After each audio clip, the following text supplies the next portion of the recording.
நாராயணாய நமஹ. மனித இனத்தை இரண்டு படியாக பிரிப்பார்கள். மனிதன் படைக்கப்பட்டவுடன் முதல் நிலையில் இருந்த மனிதன் இயற்கையோடு ஒன்றியிருந்தவன். வெயில், மழை, குளிர், காற்று என்றிருக்கின்ற தட்பவெட்ப சூழ்நிலைகளுக்கெல்லாம் தன்னை உட்படுத்திக் கொண்டு இயற்கை நெறி மாறாமல், மனதில் மாற்று எண்ணம் புகாமல் ஒன்றி வாழ்ந்திருக்கின்ற, நன்று வாழ்ந்திருக்கின்ற நனித்தன்மை உடையவனாய் இருப்பவன் அவனுக்கு பிராகிருதன் என்று பெயர். பிராகிருதன் என்று சொன்னால் இயற்கையோடு ஒன்றி இருப்பவன். மலைகளிலே பதுங்கி மண்ணை தரையாக்கி, விண்ணை மேலாப்பாக்கி, காற்றை தனக்கு வருடி கொடுக்கின்ற தாயாக்கி, நீரை தன்னை வளர்க்கின்ற தந்தையாய் கருதி அதையோடு சேர்ந்து வாழ்ந்து கொண்டிருந்த ஒரு செம்மாண்பினை உடையவன் அவனுக்கு பிராகிருதன் என்று பெயர். அப்படி அவன் இயற்கையோடு ஒன்றி இருந்ததனாலே 3 ஆற்றல்களை பெற்றான். பேசாமல், உயிரில்லாமல் இருக்கிறது என்று நாம் எண்ணிக்கொண்டிருக்கின்ற இயற்கை சாடை காட்டுகின்ற மொழியை, பேசுகின்ற மொழியை, உரையாடுகின்ற பெருமையினை, நட்பையும் தெரிந்து கொள்ளக்கூடிய தன்மை, ஆற்றல் ஏற்பட்டது அவனுக்கு. இயற்கையோடு தோழன்மை ஏற்பட்டது. தோழமை என்று சொன்னால் அதை வடமொழியில பிராகிருத்திக சக்கியம் என்று சொல்வார்கள், நைசர்கிக சக்கியம் என்று சொல்வார்கள். தமிழிலே சொல்ல போனால் இயற்கை தோழமை. மழை எப்பொழுது வரப்போகிறது, இந்த பூச்சியினாலே என்ன ஏற்பட போகிறது, நோய் வரப்போகிறதா, நன்மை வரப்போகிறதா என்று எல்லாவற்றையும் குறிகளை கொண்டு அறிகின்ற திறம் பெற்றவனாய் இருந்தான். நன்றாக தெரிந்து கொள்ள வேண்டும். நுண்மான் நுழைபுலம் என்பார்கள், நிகழும் முன் அறிகின்ற தனிமாண்பு என்பார்கள். அதை அவன் இயற்கையோடு வாடும் பொழுது பெற்றிருந்தான். என்ன பெற்றிருந்தான்? வருமுன் அறிதல், வந்த பொருள் அறிதல், தடுக்கக்கூடிய தனிப்பெரும் ஆற்றல். இது 3க்கும் இயற்கையோடு தோழமை என்று பெயர். வானத்தை பார்த்தால் இது மழை வரப்போகிறது, இடி வரப்போகிறது, மின்னல் வரப்போகிறது என்று முன்னமே அறிதல், வருமுன் அறிதல். செடி கொடிகளை பார்த்தால் அதை கண்ணாலே நோக்கியும், சாற்றை நோக்கியும், இணைத்து நோக்கியும், சுவைத்து நோக்கியும், முகர்ந்து நோக்கியும், ஒவ்வொரு பொருளையும். இன்று ஆய்வுக்கூடம் இருக்கிறதே, 1000 கோடி ரூபாயை இட்டு மூளையை கசக்கி 300 பேர் அமர்ந்து செய்கின்ற ஒரு பெரிய ஆய்வை அங்கிருப்பவர்கள் முகர்ந்து பார்த்து 3 வினாடிகளில் செய்து விடுவார்கள். இத்தனை கோடி பொருள் செலவு செய்து மூளையை கசக்கி முதியவர்கள் எல்லாம் அமர்ந்து செய்கின்ற இந்த ஆய்வை கசக்காமலேயே, பிறழாமலேயே நாம் பார்க்கிறோம் அல்லவா? சிற்றூர்களிலே இருப்பவர்கள், மலைமுகடுகளிலே இருப்பவர்கள் மழை வரும் என்கிறார்கள். எப்படி சொல்கிறார்கள்? பார்த்து சொல்கிறார்கள், உள்ளத்திலே ஓர்ந்து சொல்கிறார்கள், குறியீடுகளை கொண்டு சொல்கிறார்கள். வானிலை ஆய்விலே கோடிக்கணக்கான பணத்தை செலவழித்து செயற்கைக்கோளை அனுப்பி வரலாம், வராமலும் இருக்கலாம் என்று சொல்வதற்கு அத்துணை செலவு. அதை சொல்வதற்கு ஒரு அறிவாளி, அவனுக்கு ஒரு உடுப்பு, அவனுக்கு ஒரு தொலைக்காட்சி பெட்டி, அதிலிருந்து ஒளிபரப்பு. ஆகையினால இயற்கையோடு ஒன்றி இருப்பவர்களுக்கு இயற்கையோடு தோழமை. இயற்கையினுடைய தோழமை என்ன தெரியுமா? வருமுன் அறிதல், வந்த பொருள் இதுதான் என்று அறிதல். வருவது எதை அறிதல்? மழை அறிதல், புயல் அறிதல், காற்றறிதல், பயிர் வளம் அறிதல், பால் வளம் அறிதல், நோய் அறிதல், இயற்கை சீரழிவுகளை அறிதல், நன்னலம் அறிதல். இது மனித வாழ்க்கையிலும் கூட உறக்கம் அறிதல், ஊனறிதல், பிள்ளை பேர் அறிதல், பிள்ளை யார் என்று அறிதல். ஒரு பெண்ணை பார்த்து அந்த முக ஒப்பனையை, வனப்பை பார்த்து அது ஆண்மகனா பெண்மகனா என்று சொல்ல முடியும். இப்பொழுது கதிரை வீச்சு 30,000 ரூபாய் செலவு செய்து ஆனா பெண்ணா என்று அறிகிறார்களே, முகத்தின் வனப்பை பார்த்து சொல்லிவிடுவார்கள் இயற்கை தோழமை உடையவர்கள்.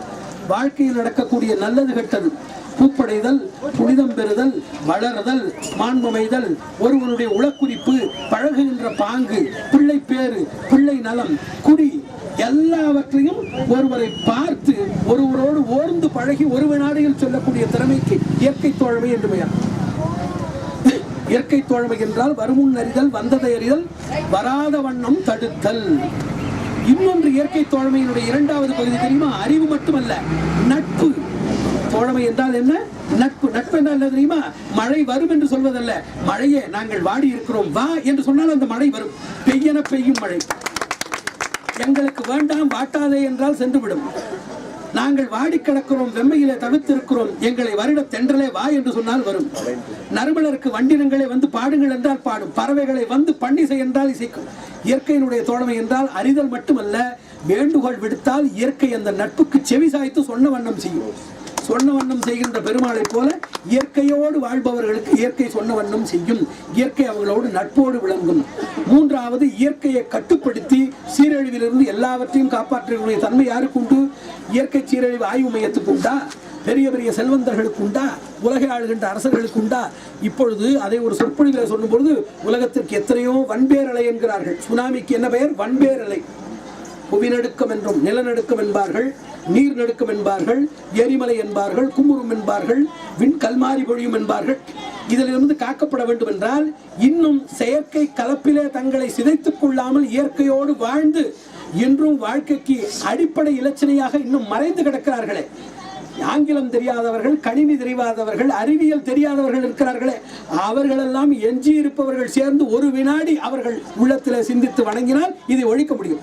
அறிவியலும் ஆங்கிலமும் கணினியும் படித்தவர்கள் இத்தனை கோடி செலவு செய்து மாற்ற முடியாத இந்த உலகத்தை இன்னும் தன்னுடைய மாற்றத்திற்கு உள்ளத்துக்கு இடம் கொடுக்காமல் மாசில்லாமல் தனித்து வாழ்ந்து கொண்டிருக்கின்றவர்களை ஒன்று திரட்டி ஒன்றும் வேண்டாம், நீங்கள் நன்றாக இருக்க வேண்டும் என்று சொல்லுங்கள் என்று சொன்னால் அந்த சொல்லுக்கு இருக்கின்ற வலிமை இன்றைக்கு இருக்கின்ற எத்தனையோ நூலாற்றல்களுக்கு உண்டா என்று தெரியவில்லை.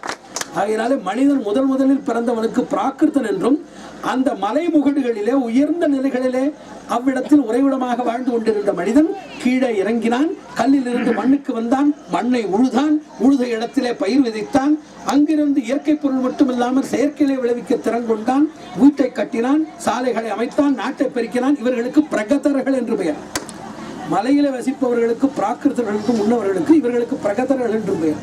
காட்டிலே விலங்குகளோடு போராடுபவர்களாய் காட்டில் எப்படிப்பட்ட சூழ்நிலையிலும், அதாவது நாட்டில் இருப்பவர்களுக்கு போரிட வேண்டும் என்றால் போரிட வேண்டிய பொழுது தெரியும், யார் என்று தெரியும், பார்த்து போராடலாம். இங்கு போர்க்களை செய்வது பெரிய செயல் அல்ல, அருஞ்செயல் அல்ல. நாட்டிலே எத்தனையோ பெரிய போராடிகள் இருக்கிறார்கள். இவர்கள் செய்து காட்டிலே வாழ்கின்ற மக்கள் எங்கிருந்து பாம்பு வரும், எங்கிருந்து எது விழும், எதனோடு போராட வேண்டும் என்று தெரியாத சூழ்நிலையில் அங்கு அவன் கற்ற போர்க்களை தான் மெய் போர்க்களை. அவர்களில் அங்கிருந்து கீழே இறங்கி வந்தவர்கள் தான் வெறுங்கையிலே போராடக்கூடிய தன்மை அவர்களிடத்தில் இருந்தது. எப்படி போராடினார்கள் தெரியுமா? மௌஷ்டிகம் என்றால் கையை வைத்து போராடுதல். ஆபிநக்கியம் என்று சொன்னால் நகத்தினாலே போராடுதல், உகிர் என்பார்கள், உகிராலே போராடுதல். இன்னொன்று மௌஷ்டிகம், சுமௌஷ்டிகம் என்று சொன்னால் முழங்கால்களாலும் கணுக்கால்களாலும் எத்தி தன்னுடைய உடம்பில் உள்ள வலிமையான பகுதிகளிலே போராடுவது என்று வைத்திருக்கிறார்கள். தாந்தியம் என்று சொன்னால் அவற்றை கடித்து போராடுதல் என்று இருக்கிறது. இப்படி கையினாலே பிடித்து பண்ணுவதற்கு பரிஷ்வங்கம் என்று பெயராம். இருக்க பிடித்து குரல் வலையை அப்படியே நிறுத்தி விட்டால் அப்படியே மாண்டுவிடும். அந்த இடத்தை பிடிக்க வேண்டும்.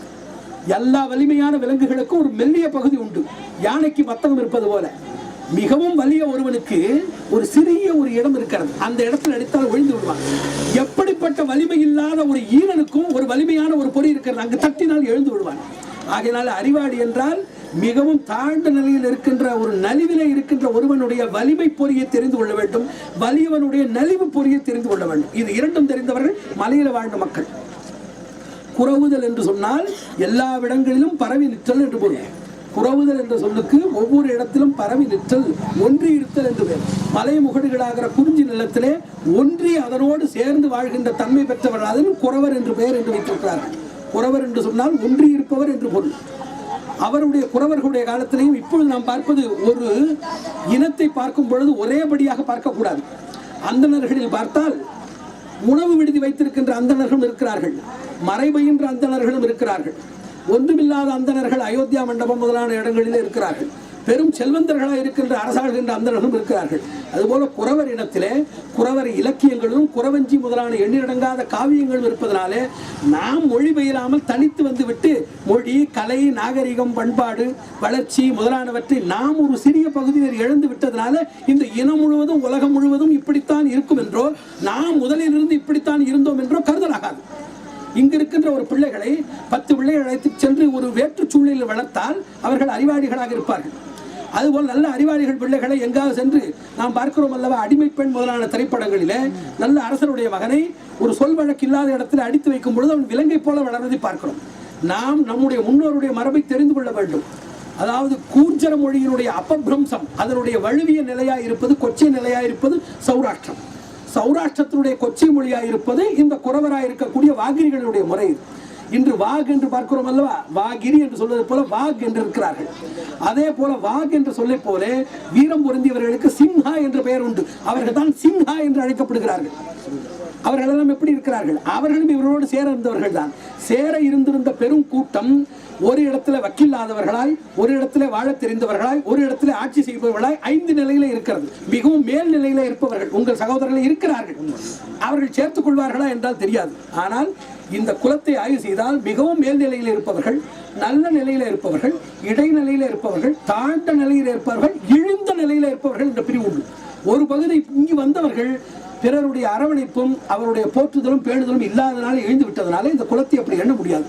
நாம் செய்ய வேண்டிய ஆய்வு என்னவென்றால், மறுமுறை ஏதாவது ஒரு கூட்டம் நடத்தும் பொழுது சொல்ல வேண்டும். ஏனென்றால் குலமரபுகளை பற்றி ஆய்வை செய்து பல குலங்களுக்கு அவருடைய குல வளர்ச்சிக்குரிய திருவிழாக்களிலேயும் அவற்றுக்குரிய ஆய்வரங்களிலும் சொற்பொழிவாற்றி இருக்கிறோம்.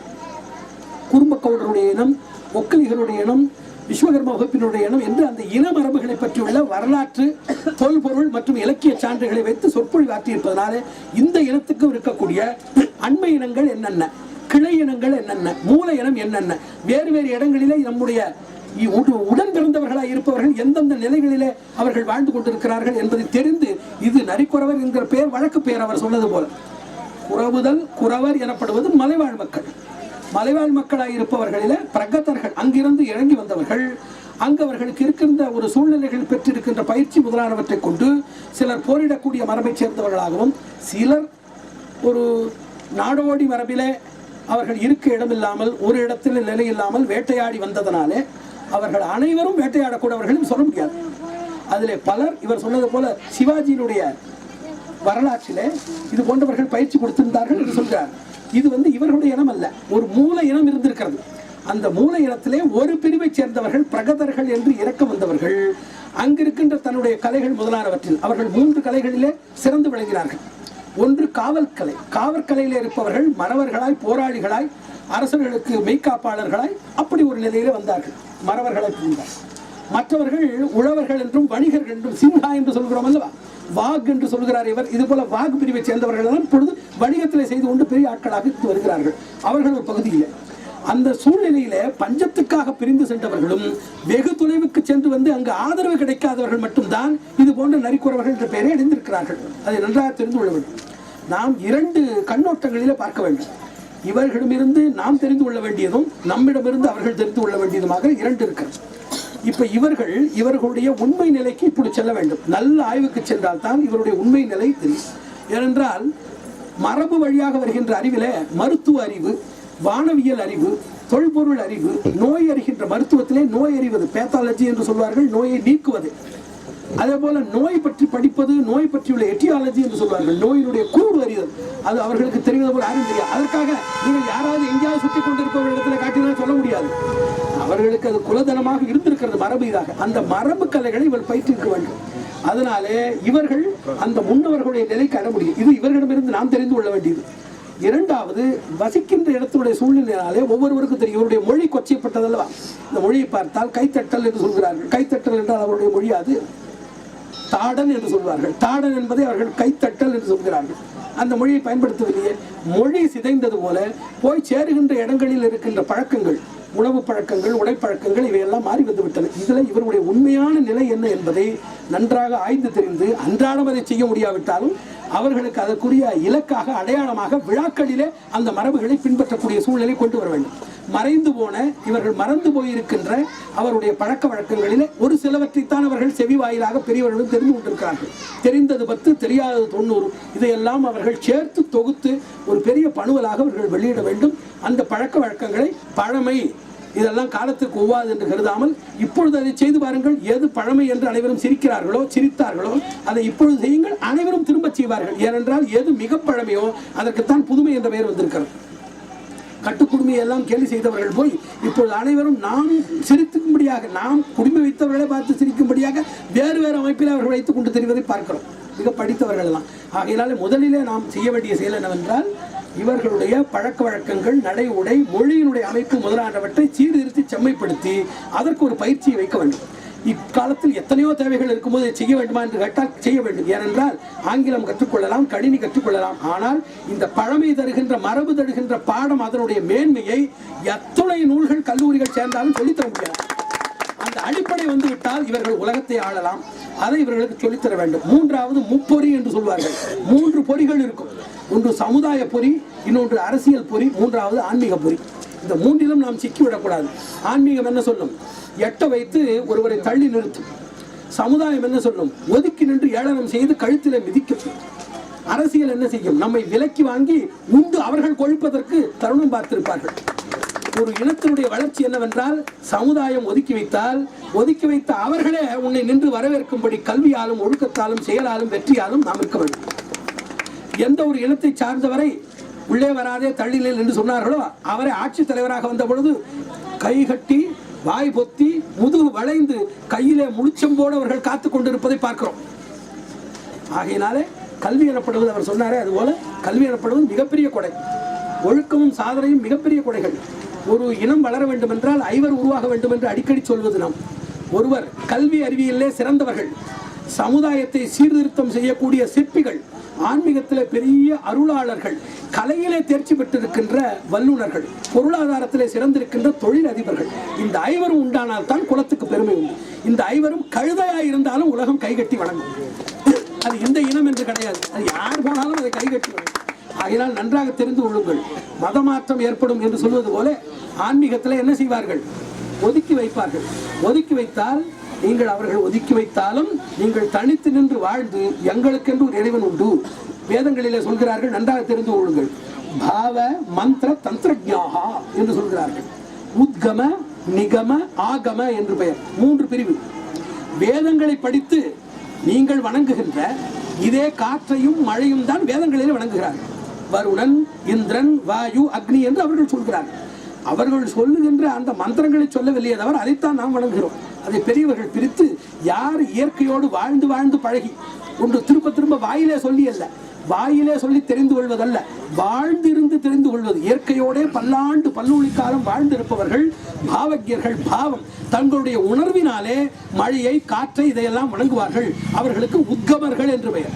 அவர்களுக்கு வேதம் எங்கிருக்கிறது? அவர்களுடைய உணர்வு தான் அவர்களுக்கு வேதம்.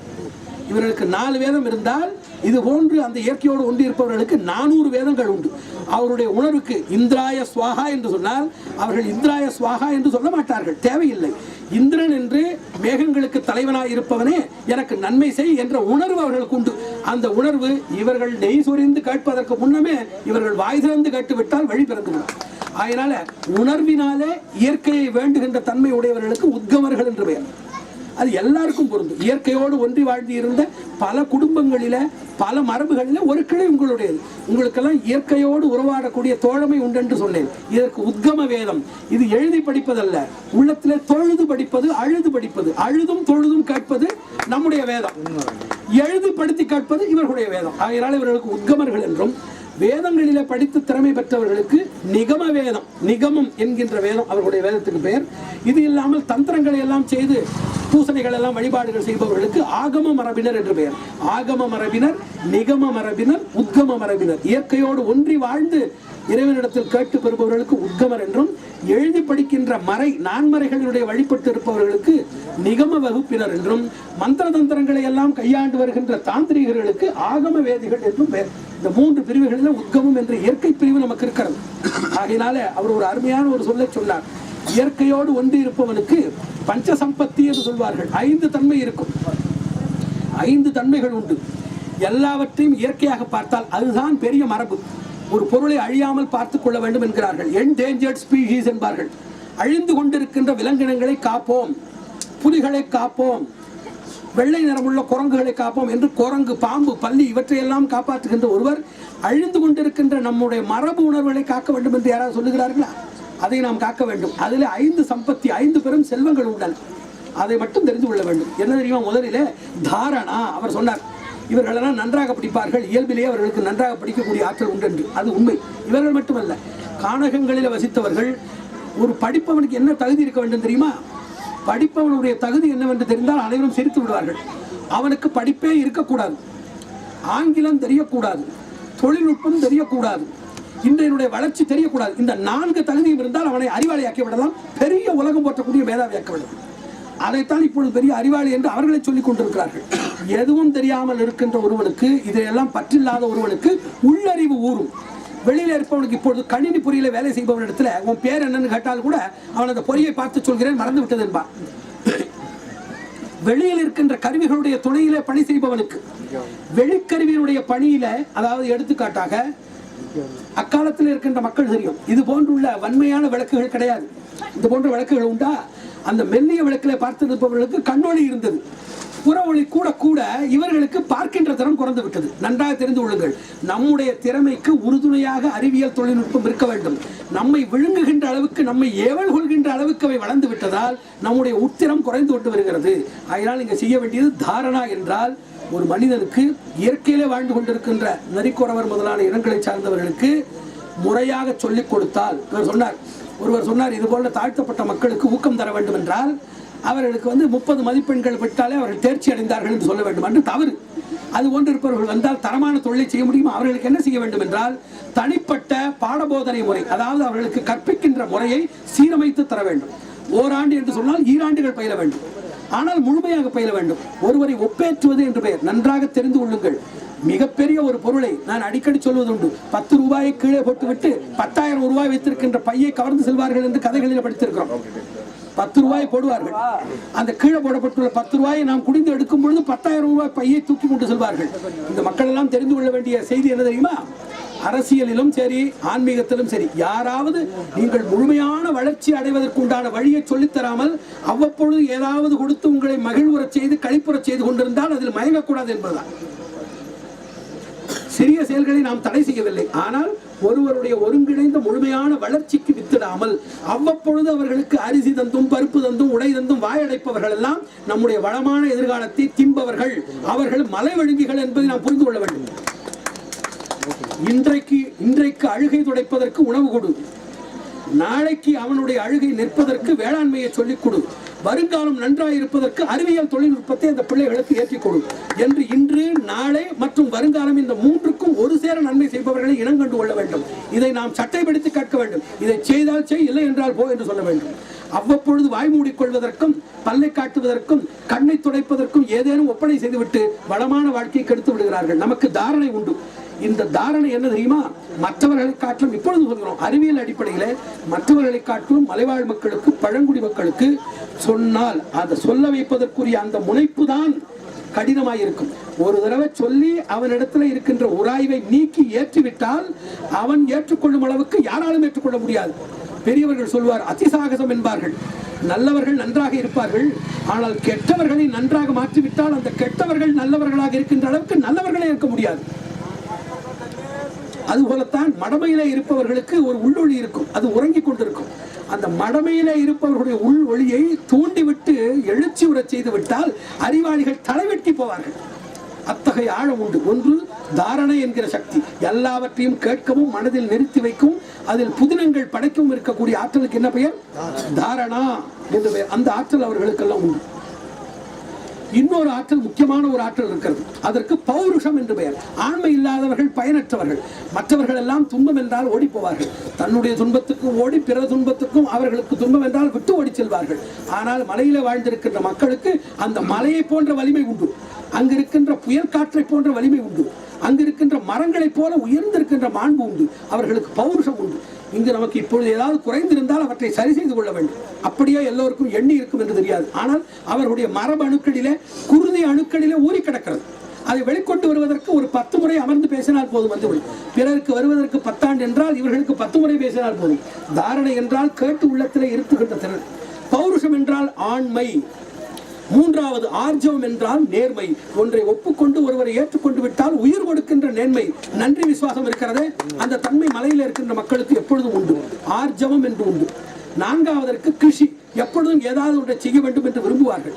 ஆனால் மக்களுடைய மத்தியில பிறர் இப்படியே இவர்களை வளைத்து வைத்து விட்டதனாலே அந்த நிலைமாற்றம் ஏற்பட்டு நல்ல உழைப்பவர்கள் இப்பொழுது சோம்பல். யாராவது வந்து கொடுத்தால் பார்ப்போம், யாராவது வந்து உயர்த்தினால் உயர்வோம், யாராவது வந்து ஏதாவது பண்ணினால் நமக்கு நன்மை வரட்டும் என்று படுத்துக் கொண்டிருப்பவர்களாய் கோழைகளாக மாறிக்கொண்டு வருகிறார்கள். இந்த மாற்றத்தை ஒழிக்க வேண்டும். இல்லை என்றால் பல்லாயிரக்கணக்கான ஆண்டு பழமை வாய்ந்திருக்கின்ற புகழ் படைத்த ஒரு மரபினுடைய செல்வம் இன்னொரு 10-20 ஆண்டுகளில் அழிந்து போய்விடும். கிருஷி என்று சொன்னால் என்ன? மாறாத உழைப்பு. ஏதாவது ஒன்று செய்து கொண்டிருப்பார்கள், சும்மா இருப்பதற்கு வெட்கப்படுவார்கள், சும்மா ஒரு பொருளை ஏற்பதற்கு வெட்கப்படுவார்கள். இதெல்லாம் நம்மிடத்தில் இருக்கின்ற குணங்கள் அல்ல, இருந்த குணங்கள், இனி இருக்க வேண்டிய குணங்கள், யாரிடத்திலும் இல்லாத நம்முடைய தனிப்பெரும் குணங்கள். அதனால் தாரணை என்பது தேவை, பௌருஷம் என்பது தேவை. தாரணை எனப்படுவது அறிவு. பௌருஷம் எனப்படுவது ஆண்மை, அது தேவை. ஆர்ஜவம் எனப்படுவது நேர்மை, கிருஷி எனப்படுவது உழைப்பு. ஐந்தாவது மிகப்பெரிய குணம் என்ன தெரியுமா? சாந்தி. மிகுந்த ஆசைப்படாதவர்களாக எது கிடைத்தாலும் அதில் நிறைவாக வாழக்கூடிய தன்மை உடையவர்களாக இருப்பார்கள். எதில் இருந்தாலும் அது நிறைவாக இருப்பது. புறம்போது அது இல்லை எது இல்லை என்று புறம்போது கிடையாது. அவருடைய உள்ளத்தில் அமைதி இருக்கும், அவர் போகக்கூடிய இடங்களும் அமைதி இருக்கு. இது மலைவாழ் மக்களுக்கு இயல்பிலே உடையது. இயற்கையோடு ஒன்று இருக்கின்ற பிராகிருதர்களுக்கு இயல்பிலே உடையது. நாம் முனைந்து சமுதாயம் ஒதுக்கி வைத்த சமுதாயம் நம்மை ஒக்க வந்து வரவேற்று சிவப்பு கம்பளம் கொண்டு அழைக்கும்படியாக செய்ய வேண்டும். ஆன்மீகத்திலையும் நமக்கு ஒரு தனித்த நிலையை கொண்டு வேண்டும். மற்ற பெரியாரோடு இணைந்து பலவற்றை கற்று நமக்கென்று ஒரு கோவில் வழிபாட்டு முறை என்று நம்முடைய மரபும் மாறாமல் இருக்கின்ற நல்லவற்றை சேர்த்துக்கொண்டு செய்தால் இவர்களைப் போல செய்ய வேண்டும் என்ற பெயரை கொண்டு வர வேண்டும். அது நம்மாலே முடியும். ஆக அரசியல் பொறியிலே சிக்காமல், ஆன்மீகத்தில் இழிவானவர்கள் என்று அவர்களால் ஒதுக்கப்பட்டு எங்காவது இல்லாமல், சமுதாயத்தை சேர்ந்தவர்களாக இவர்கள் கீழினத்தினர் என்று எண்ணி வைக்கப்படாமல் இந்த மூன்றோடும் போராட வேண்டும். அரசியல்வாதிகளால் விழுங்கப்படக்கூடாது. ஆன்மீகவாதிகளோடு சேர்ந்து ஒக்க இருக்கக்கூடிய அளவுக்கு நம்முடைய தனித்தன்மை தகுதிகளை, கல் உண்ணாமை, புலால் உண்ணாமை, பெரியோரை துணைக்கோடல் முதலிய பழக்கங்களை ஓரிருவர், ஒரு வண்டியை ஓட்டுவதற்கு ஒருவர் இருவர் இருந்தால் போதும் என்றபடி இத்தனை மக்கள் 50,000 பேர் கொண்டுள்ள சமுதாயத்திலே 50 பேர் மாறி வந்தால் அவர்களுடைய தவமும் நோன்பும் இத்தனை பேரையும் கரையேற்றி செல்லுமே. அதுபோன்று ஒரு சிலராவது முன் வந்து இனி வரவிருக்கின்ற வருங்காலத்தில் ஒரு நாள் மாற்றம் என்று சொன்னால் அனைவரும் ஓடி போவார்கள். எப்பொழுதாவது மாறுங்கள் என்று சொன்னால் அனைவரும் விழுந்து சாவார்கள். ஒரு சிலரை தகுதியானவர்களை தேர்ந்தெடுத்து அவர்களிடத்தில் கொண்டு வரக்கூடிய மாற்றம் இனி அடுத்த தலைமுறை என்று 3 தலைமுறைகளை கழித்து பார்க்கும் பொழுது இன்று யாராவது நம்முடைய மரபையும் இந்த குலத்தையும் காப்பாற்றுகிறார்கள் என்றால் அது குறவர் தான். குறவரை காப்பாற்றினார். குறவர் என்று சொன்னால் ஆச்சாரியர்கள், குறவர் என்று சொன்னால் மலைவாழ் இடத்தைச் சேர்ந்தவர்கள், இவர்கள் தான் காப்பாற்றினார்கள் என்பதை தெரிந்து கொள்ள வேண்டும். இன்னொன்று இறுதியாக சொல்ல வேண்டிய கருத்து என்னவென்றால் காலகதி என்று பெயர். காலகதி என்றால் ஒவ்வொரு சூழ்நிலை. மழை காலத்தில் ஒரு பொருள் விற்பனையாகும், வெயில் காலத்தில் இளநீர் முதலானவை விற்பனையாகும், குளிர்காலத்தில் மேலங்கி கம்பளி முதலானவை விற்பனையாகும். அதுபோல காலத்திலையும் ஒவ்வொரு பொருள் விற்பனையாகும். ஒரு காலத்தில் அந்தணர்கள் சொன்னதுதான் என்று அவர்கள் ஆண்டு கொண்டிருந்தார்கள். அரசர்கள் செல்வந்தர்கள் எல்லாம் அவர்களுக்கு கைகட்டி பணிந்து சேவை செய்து கொண்டிருந்தார்கள். அனைவர் சேவகத்தையும் அவர்கள் வாங்கி கொழுத்திருந்தார்கள். இப்படி ஒரு காலம் இருந்து அந்தணர்களுக்கு கையோங்கிய காலம். பிறகு அரசர்கள் வந்து சேர்ந்தார்கள். அந்தணர்களுக்கு துதிபாடி பன்னிசைகள் எல்லாம் சமைத்து அவர்கள் சொன்னபடி செய்யும் பெருமாளாக இவர்கள் வாழ்ந்து வந்தார்கள். செல்வந்தர்கள் எல்லாம் பின்னே இருந்தார்கள். இப்பொழுது செல்வம் படைத்திருப்பவர்கள் எல்லாம் சேர்ந்து அனைவரும் ஆட்சி செய்து வருகிறார்கள். அரசியல் சேர்ந்தவர்களும் சரி, அந்தணர்களும் சரி, செல்வந்தர்களுடைய வழி செல்வோம் என்று வாழ்ந்து கொண்டிருக்கிறார்கள். இந்த காலம் எல்லாம் போய் இப்ப வரவிருக்கும் காலம் என்ன தெரியுமா? தாழ்த்தப்பட்ட மக்களுடைய கைக்கு அந்தணர்களும் அரசர்களும் செல்வந்தர்களும் அனைவரும் சேர்ந்து நெடுஞ்சான்கடையாக விழுங்க வேண்டிய காலம் வந்துவிட்டது. நன்றாக தெரிந்து கொள்ளுங்கள். ஏன் தெரியுமா? அரசியலை சார்ந்தவர்களும் சமுதாயத்துல ஒதுக்கீடு என்கிற முறையில் பலர் வந்து கொண்டிருக்கிறார்கள். வந்து கொண்டிருந்து இன்னும் பல ஆண்டுகளுக்கு பின்பு, பல 10 ஆண்டுகளுக்கு பின்பு பார்த்தால் நாம் யாருக்கும் பங்கீடு தர வேண்டியதில்லை, அவர்கள் நமக்கு கொடுத்தால் தான் பங்கீடு என்கிற காலம் வரப்போகிறது. அது அரசியல் பிழையா அல்லது அரசியல் மாற்றமா வளர்ச்சியா என்று தெரியாது, ஆனால் நடக்க போகிறது. அதனால சமுதாயம் அவர்களிடத்தே தான் கைகட்டி நிற்க போகிறது. இவர்களெல்லாம் வேற்று மதத்துக்கு மாறிக்கொண்டிருக்கிறார்கள். மதம் இல்லை, கடவுள் இல்லை என்று சொல்லக்கூடிய இறை மறுப்பு கொள்கையை உடைய கம்யூனிசம் முதலான மதங்களிலே சென்று கொண்டிருக்கிறார்கள். ஏனென்றால் ஆன்மீகவாதிகள் அரையணைக்கவில்லை என்றால் நாம் பார்க்கிறோம், வீட்டிலே மக்கள் இருந்து புழங்கவில்லை என்றால் அந்த வீட்டிலே ஒட்டடை சேரும். ஒட்டடை சேர்ந்த வீட்டிலே பிறகு கரையானும் பள்ளியும் கரப்பானும் பாச்சாவும் சென்று எந்த இடத்திலும் பரவி கிடக்கும். இன்னும் கொஞ்ச நாட்கள் சென்றால் அதில் பாம்பும் தேளும் பூரானும் குடிபுகும். இன்னும் ஆண்டுகள் விட்டுவிட்டால் பேயும் பிசாசும் நடமாடும். ஆகையினால ஆன்மீகவாதிகள் அரவணைத்து அருளாளர்கள் எல்லாம் சேர்த்துக் கொள்ளாத சூழ்நிலையில் இங்கு இருக்கின்ற தாழ்த்தப்பட்ட மக்கள், ஒடுக்கப்பட்ட மக்கள் எல்லாம் எந்த மதமும் அற்ற நிலைக்கும், இந்து மத எதிர்ப்பு நிலைக்கும், மாற்று மதம் புகழாகிற இந்த 3 நிலைகளிலும் சிக்கிக் கொண்டிருக்கிறார்கள். அரசியல்வாதிகளுக்கு ஒரே புகலிடம் யார் தெரியுமா? தாழ்த்தப்பட்ட மக்கள். சமுதாயத்தில் உள்ள மக்களுக்கு ஒரே புகலிடம் யார் தெரியுமா? தாழ்த்தப்பட்ட மக்கள். இந்து மதத்தை காப்பாற்ற வேண்டும் என்று சொன்னால் அதற்கு எண்ணிக்கையிலும் சரி, மன உறுதியிலும் நேர்மையிலும் சரி, உயிர் கொடுக்க போராட்டத்திற்கு முன் வருகின்ற நிலையிலும் சரி, அந்தனர் வரமாட்டார், அரசர் வரமாட்டார், செல்வந்தன் வரமாட்டார், தாழ்த்தப்பட்ட மக்கள் தான் வந்து நிற்க வேண்டும். ஆகையினாலே அரசியல்வாதிகளுக்கும் ஆன்மீகவாதிகளுக்கும் சமுதாயத்திற்கும் ஒரே விடிவெள்ளி கரங்களை விளக்கம் வழிபட வேண்டிய தெய்வம் ஒடுக்கப்பட்ட மக்கள் 20 நூற்றாண்டுகளுக்கு பிறகு. இனி வரவிருக்கின்ற காலங்களில் பார்த்தோமானால் அவர்கள் தான் இருப்பார்கள். அதற்கு உண்டான படி இப்பொழுதே நமக்கு தெரிய துவங்கிவிட்டது. அதனால இன்னும் சில ஆண்டுகளில் இதை காணலாம். இன்னும் சில நூற்றாண்டுகளில் பார்த்தால் இவர்கள் தான் நிற்பார்கள்.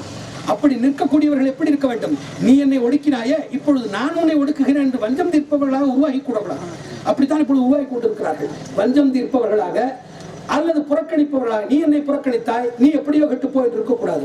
ஆகையினால ஒருவனுக்கு உயர்வு ஏற்படும் பொழுது அவனிடத்திலே பிறரை புறக்கணிக்கின்ற தன்மை, வஞ்சம் தீர்க்கின்ற தன்மை, ஒதுக்குகின்ற தன்மை எல்லாம் ஒழித்துவிட்டு அவனை கடுத்தான், அவன் நானும் நன்னயம் செய்து அவனுக்கு ஒதுங்க இடம் கிடைக்கிறேன் என்று கொடுக்கக்கூடிய ஒரு நல்ல எண்ணம் படைத்த சமுதாயத்தை வளர்க்க வேண்டும். இப்பொழுது சொல்பவர்கள் எல்லாம் என்ன செய்கிறார்கள் என்று தெரியுமா? ஒடுக்கப்பட்டவர்களை உயர்த்துகிறேன் என்று சொல்லிவிட்டு உயர்த்தப்பட்டவர்கள் மற்றவர்களை ஒடுக்கும்படியாக உருவாக்கி வருகிறார்கள். ஒடுக்கப்பட்டவர் உயர்ந்து உயர்த்தப்பட்டவர் ஒடுக்குவது, இதுவா சமுதாய வளர்ச்சி? அப்பொழுது நீ செய்தாய், இப்பொழுது இவன் செய்கிறான். ஆக எப்பொழுதும் யாரோ ஒருவர் அழித்துக் கொண்டிருக்கிறார்கள், ஒடுக்கிக் கொண்டிருக்கிறார்கள். ஒடுக்கத்தை சமுதாயத்தை விட்டு ஒழிப்பதுதான் சமுதாய வளர்ச்சியை தவிர ஒடுக்குகின்ற வாய்ப்பை இன்னொருவருக்கு தோல் மாற்றி கொடுப்பது அல்லவே. அதனால உங்களை வளர்க்கின்ற பொழுதே, நம்மோடு வளர்ச்சி வரும் பொழுதே உள்ளத்திலே பிறருடைய வாட்டம் கண்டு போக்குகின்ற அந்த மனிதாபிமானம் என்பார்கள், மனித நேய உணர்ச்சி வளர வேண்டும்.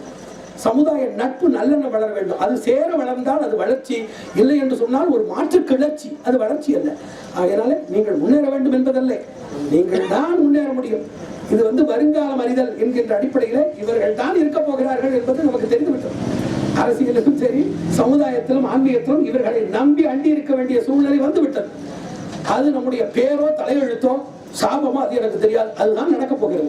அப்படி நடக்கக்கூடிய சூழ்நிலையில் இவர்களிடத்தில் இருக்கக்கூடிய நட்புரிமையினை நாம் வளர்த்து வஞ்சம், நம்மை புறக்கணித்தல் முதலானவை எதுவும் நிகழாமல் அப்பொழுதேனும் ஒருங்கிணைந்த ஒரு சமுதாயம் உருவாவதற்கு இப்பொழுதே இவர்களோடு நல்ல நட்பினையும் நல்ல உறவினையும் வளர்த்து இவரோடு சேர்ந்து கொள்ள வேண்டும் என்பதை சொல்லி, சமுதாய கிளர்ச்சிக்கும் மேன்மையான உண்மையான மறுமலர்ச்சிக்கும் எல்லோரும், அதாவது ஒருவர் வளர வேண்டும் என்றால் மற்றவரை அமிழ்த்தி வாழ்வதா, மற்றவரை கொன்று வாழ்வதா, தின்று வாழ்வதா, அதெல்லாம் விலங்கினங்கள் செய்வது. நாம் சொல்லுவது இன்றைய விழா ஒரு குடமுழுக்கு விழா அல்ல. குடமுழுக்கு விழா என்றால் ஒரு குறுகிய நிகழ்வு. இது நம்முடைய சமுதாய தடைமுழுக்கு விழா.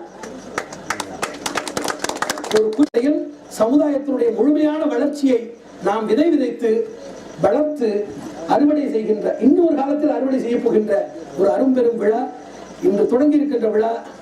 நல்ல வேளாண்மை வரவினை தந்து, நல்ல அறுவடை மகசூல் என்பார்கள், அதுபோல நல்ல அறுவடையை தந்து நமக்கு மேன்மையான பயன்களை தரட்டும்.